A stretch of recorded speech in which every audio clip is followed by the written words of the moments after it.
दक्ष news सदैव तुमच्या सोबत।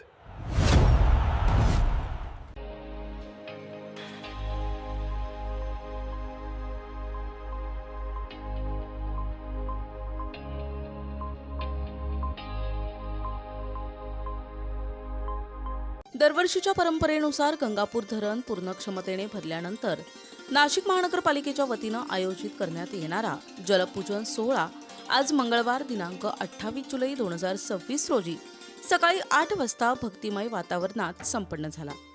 नाशिक महानगरपालिकेच्या प्रथम नागरिक तथा महापौर हिमगौरी आडके यांच्या शुभ हस्ते जलपूजन करण्यात आले। यावेळी स्थायी समिती सभापती मच्छिंद्र सानप, महापालिका आयुक्त मनीषा खत्री, सर्व गटनेते, पदाधिकारी तसेच नगरसेवक आणि नगरसेविका मोठ्या संख्येने उपस्थित होते। यंदाच्या सोहळ्याचे विशेष आकर्षण म्हणजे तब्बल 4 वर्षांनंतर महापौरांच्या हस्ते विधिवत कलश पूजन करण्यात आले। तसेच गोदावरी मातेला पारंपरिक पद्धतीने साडी चोळी अर्पण करून नारळ वाहण्यात आला। वैदिक मंत्रोच्चारात पार पडलेल्या या पूजनाने परिसर भक्तिमय वातावरणाने भारावून गेला। यावेळी महापौर हिमगौरी आडके यांनी गोदावरी मातेकडून नाशिककरांच्या सुख समृद्धीसाठी प्रार्थना केली, तर आयुक्त मनीषा खत्री यांनी नागरिकांनी जलस्रोतांचे संवर्धन करून पाण्याचा काटकसरीने वापर करण्याचे आवाहन केले। नाशिक शहरात जी काही संस्कृती आहे, जे काही आख्यायिका आहे, त्यानुसार आपल्याला सगळ्यांना माहिती आहे की आपण गोदावरी साठी आणि गंगापूर धरण जेव्हा 90% जास्त भरतं तेव्हा हे जलपूजनाची आपल्याकडे प्रथा आहे।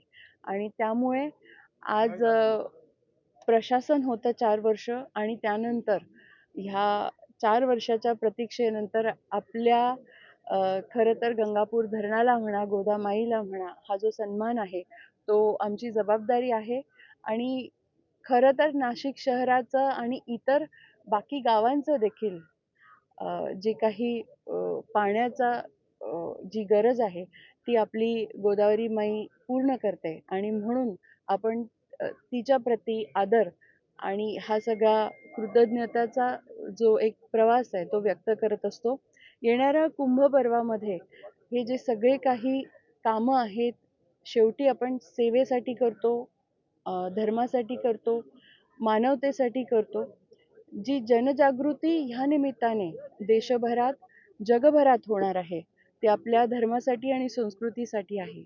आणि त्याचाच एक भाग म्हणून हा जलपूजनाचा जो सोहळा आहे, जी आपली प्रथा आहे ती आम्ही सर्व गटनेते, लोकप्रतिनिधी, प्रशासन, आयुक्त या सगळ्यांनी मिळून आज केली आहे। जलपूजन महानगरपालिकेतर्फे माननीय मेयर मॅडम, स्टँडिंग चेअरमॅन, सर्व मान्य गटनेता आणि सभापती पण होते, तर त्यांच्या हस्ते 4 वर्षानंतर मॅडमने जसं सांगितलं की हा शुभ सोहळा आलेला आहे की आपला धरण पण भरला, आपले लोकप्रतिनिधी पण आहे आणि जल आपल्या ह्या जीवनाचा सगळ्यात मोठा म्हणजे आश्रय असतो। तर त्यासाठी पुढच्या वर्ष आपला चांगलेपणे आपण कुंपण करू शकणार, आपल्या लोकांना म्हणजे जे नाशिकचे सर्व नागरिक आहेत त्यांना त्यांच्या अधिकाराचं पाणी पण देऊ शकणार, अशी प्रकारची दृष्टी ईश्वराकडून नाशिकला झाली आहे। त्याबाबत आज आपण इथे पूजन केलं आणि पुढे पण असाच प्रकारे आपल्याकडे हे जल असा उपलब्ध राहील अशा आपण केली।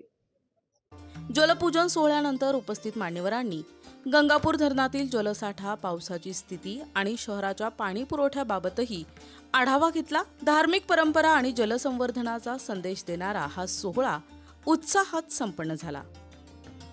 करण सिंग बावरी, दक्ष न्यूज, नाशिक।